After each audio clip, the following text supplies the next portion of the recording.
talk about accountability, Brendan, an Oxfam report shows that apart from the 6-day humanitarian pause in November, there have only been 2 days of no bombings.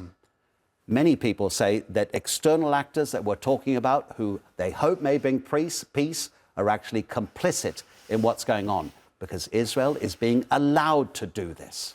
Absolutely. I mean, you get an end to this as well by stopping supplying the weapons. I mean, you wouldn't have these bombs being dropped on Palestine, on people in Gaza, if you didn't have American weapons in the region. So it's very clear that there's plenty of opprobrium to go around here, and it can be pointed at the European Union, it can be pointed at the Americans as well, and everybody needs to take a step back and look at their role and responsibility in this, because you could, as I say, you could stop this.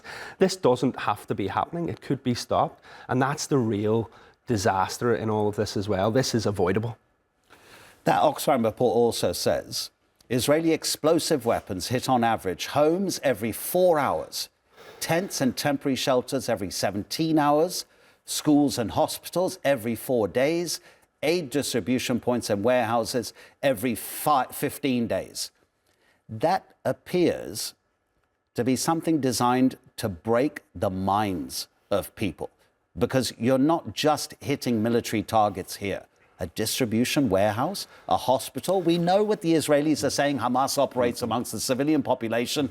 Every time we ask that question, we hear, do you think the people are stupid of Gaza, that they would be living with Hamas? They would just become targets. And we hear that that is not the case. And so what is happening here in terms of people being targeted?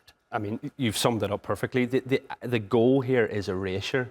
The goal here is to get rid of the Gaza Strip as we understand it and as we know it. It is not about eradicating Hamas or a threat. It is to ethnically cleanse the Gaza Strip. That is what has been happening. That is what people have been warning and shouting about for the last year. And in fact, long before this as well. The aim is to make Gaza completely unlivable. Why else would you target food centres? Why else would you target sanitation facilities? Why else would you destroy the water? Why else would you allow diseases such as polio, etc., to run rampant?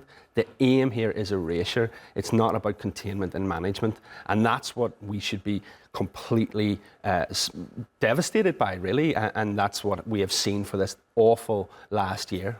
And that's what South Africa, Turkey and other countries who have joined that case at the International Court of Justice are accusing Israel of. Exactly, yeah. Contravening the Genocide Convention of 1948.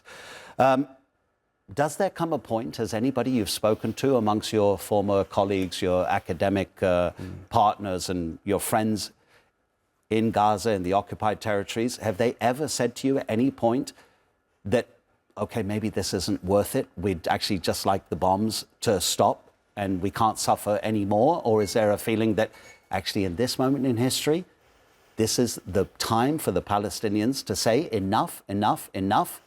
We need a resolution that will give us something for the future. Well, I mean, first of all, no one wants bombs dropped on them, full stop. I mean, that's absolutely critical here. But the idea that Palestinians in any way will just stop or, you know, not resist or not stand up against this is absolutely never going to happen. The most steadfast people you can come across are the Palestinian people. So there's absolutely no way that this ends with people putting their hands up and saying, we give up. That's never going to happen.